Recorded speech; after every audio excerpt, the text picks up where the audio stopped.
ആരൊക്കെ കൂടെ ഉണ്ടെന്ന് പറഞ്ഞാലും നമ്മുടെ വേദനകൾക്ക് മുൻപിൽ നമ്മളിന്നും തനിച്ചാണ്. മനുഷ്യനേക്കാൾ സ്വാർത്ഥതയുള്ള മറ്റാരുമില്ല ഈ ലോകത്ത്. അവർ നിങ്ങളെ സ്നേഹിക്കുമ്പോൾ നിങ്ങളുടെ കുറവുകൾ മറക്കുന്നു.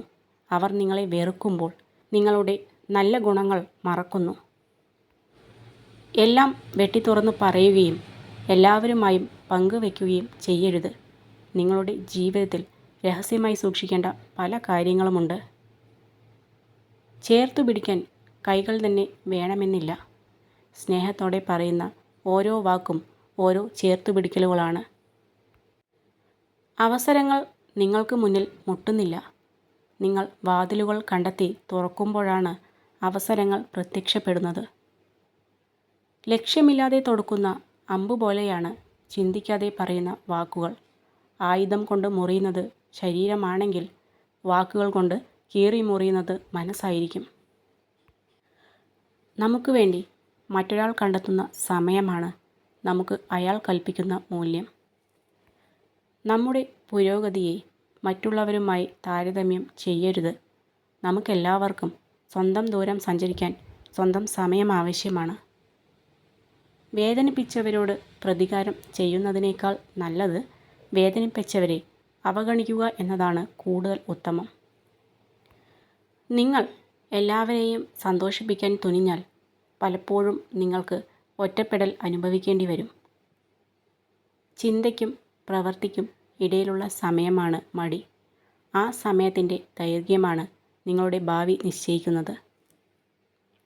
ഒരാളെ ആദരിക്കാനുള്ള ഏറ്റവും നല്ല വഴി അയാളോടുള്ള അഭിപ്രായ വ്യത്യാസങ്ങൾ അയാളോട് തന്നെ പറയുക എന്നതാണ്.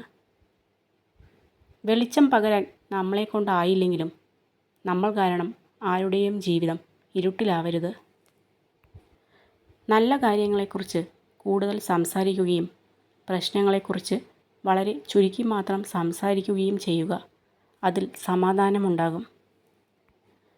ചില ഉറച്ച തീരുമാനങ്ങൾ സ്വയം എടുക്കേണ്ടുന്ന അവസരങ്ങളിൽ മാറി നിൽക്കുകയും മറ്റുള്ളവരുടെ വാക്കുകൾ കേട്ട് പ്രവർത്തിക്കുകയും ചെയ്യുന്നതുകൊണ്ടാണ് പലർക്കും സ്വന്തം ജീവിതം നഷ്ടമാകുന്നത്.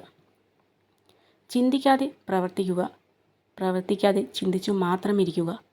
ഇത് രണ്ടുമാണ് പലരുടെയും ജീവിതത്തിലെ പല പ്രശ്നങ്ങൾക്കും കാരണം. മറ്റുള്ളവരെക്കുറിച്ചുള്ള സ്വന്തം വിശ്വാസങ്ങൾ മാറ്റുന്നതിനേക്കാൾ വസ്തുതകൾ വളച്ചൊടിക്കാനാണ് പലരും ശ്രമിക്കുക. മോശം അവസ്ഥയെ ഏറ്റവും മികച്ചതാക്കി മാറ്റിയെടുക്കുക. ഏതൊരു സങ്കടത്തിലും നഷ്ടത്തിലും അടുത്ത തവണ നിങ്ങൾക്ക് അതിനെ മറികടക്കാനുള്ള ഒരു പാഠമുണ്ട്. നമുക്ക് ചില സമയങ്ങളിൽ ഉപദേശത്തേക്കാൾ ആവശ്യം നമ്മളെ മനസ്സിലാക്കുകയും ക്ഷമയോടെ നമ്മളെ കേൾക്കുകയും ചെയ്യുന്ന ഒരാളെയാണ്. പഠനങ്ങൾ പറയുന്നു, കഴിവുള്ള ആളുകളുടെ കൈയക്ഷരം മോശമായിരിക്കും. കാരണം അവരുടെ തലച്ചോറാണ് കൈകളേക്കാൾ വേഗത്തിൽ പ്രവർത്തിക്കുന്നത്. സ്നേഹിച്ചിട്ടുണ്ടോ എന്നല്ല, സ്നേഹിക്കപ്പെട്ടിട്ടുണ്ടോ എന്ന് തിരിച്ചറിയാനാണ് പ്രയാസം. ജീവിതത്തിൽ എത്ര നല്ല മനുഷ്യരെ നിങ്ങൾ കണ്ടുമുട്ടി എന്നതല്ല, നിങ്ങളിലെ മനുഷ്യനെ എത്ര പേർ കണ്ടുമുട്ടി എന്നതാണ് പ്രധാനം. മറ്റുള്ളവർ എന്ത് നമ്മളെപ്പറ്റി ചിന്തിക്കുന്നു എന്ന് വിചാരിച്ചുകൊണ്ട് ജീവിക്കാൻ ശ്രമിച്ചു കഴിഞ്ഞാൽ നമുക്ക് ജീവിക്കാൻ സമയം കിട്ടില്ല. അതുകൊണ്ട് മറ്റുള്ളവരുടെ സംതൃപ്തിയല്ല, നമ്മുടെ സംതൃപ്തിയാണ് പ്രധാനം. നിങ്ങൾ മാറ്റം ആഗ്രഹിക്കുന്നുവെങ്കിൽ സ്വയം മാറാനുള്ള ഏറ്റവും അനുയോജ്യമായ സമയം ഇപ്പോൾ നിങ്ങൾ ജീവിച്ചുകൊണ്ടിരിക്കുന്ന ഈ നിമിഷമാണ്. നിങ്ങളെ ആത്മാർത്ഥമായി സ്നേഹിക്കുന്ന ഒരാൾ എപ്പോഴും നിങ്ങളുടെ പിന്നാലെ ഉള്ളപ്പോൾ ആ സ്നേഹം ഒരിക്കലും മനസ്സിലാകില്ല. അതൊരു പക്ഷേ ശല്യമായി തോന്നിയേക്കാം. ഒരു വേള തിരിഞ്ഞു നോക്കുമ്പോൾ അവരെ കാണുന്നില്ല എങ്കിൽ അവരുടെ സാമീപ്യം എത്രത്തോളം വിലപ്പെട്ടതായിരുന്നു എന്ന് മനസ്സിലാക്കാൻ സാധിക്കും.